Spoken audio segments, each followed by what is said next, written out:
I was just in the barber shop in Ridgewood and a call came in about 5 minutes away in Glen Rock. That's right down the street, so we're going to head over there. He has a 6 or a 700 series.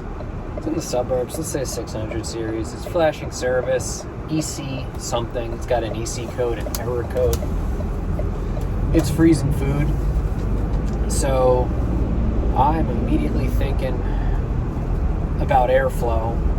Usually, anytime you're freezing food in these units, you usually have stagnant air. You could have other things go wrong, bad computer boards that keep the compressors running. More or less, sometimes you see thermistors do it, but not really. It's usually something to do with airflow. We're going to head over there and take a look at it. It's a beautiful day before Thanksgiving. Nice local call, Bergen County, so let's go look.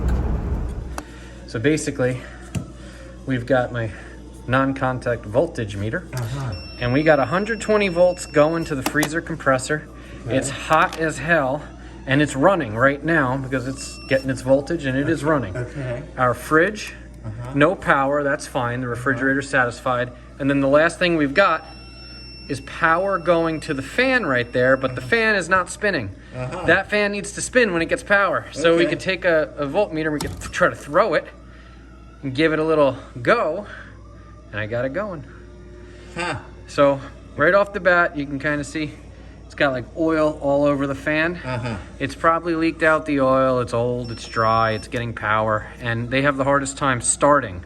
It's not so much to keep going. When you spin it, it'll keep going. It might go a day or two, but it's when it turns off and turns back on that it can't. Does it all the time. Yeah, so that's all. So what we're gonna do is you need a fan. You do not need a clean out because it's the cleanest condenser I've ever seen in my life. And then what we'll do is we'll watch the pressures and make sure that both sides so have enough gas. So that compressor is hot because it's not getting cool. Exactly. It's not getting, the fan is not cooling the gas in the condenser, and it's not also, it's dual purpose, is to pull air through the condenser, cool down the gas, and also cool down the compressor. So that's the whole situation here. Okay.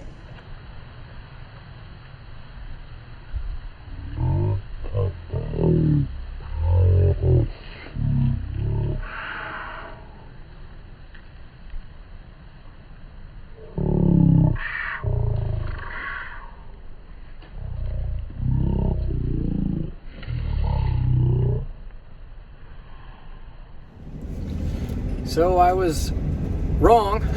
It seems like it was a fan motor. It had something to do with airflow, but it wasn't stagnant air in the cabin. It was stagnant air up top where it's supposed to cool down the condenser and the compressor at the same time. So they had a bad condenser fan motor. Just sort of overheated the machine, I assume, because it was so hot up there.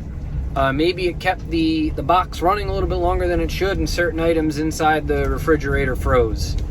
So, you know, you just sort of test everything you can and make sure that everything's working properly. Obviously the fan there wasn't spinning. You saw we didn't have any movement on that fan, but we had power to the fan.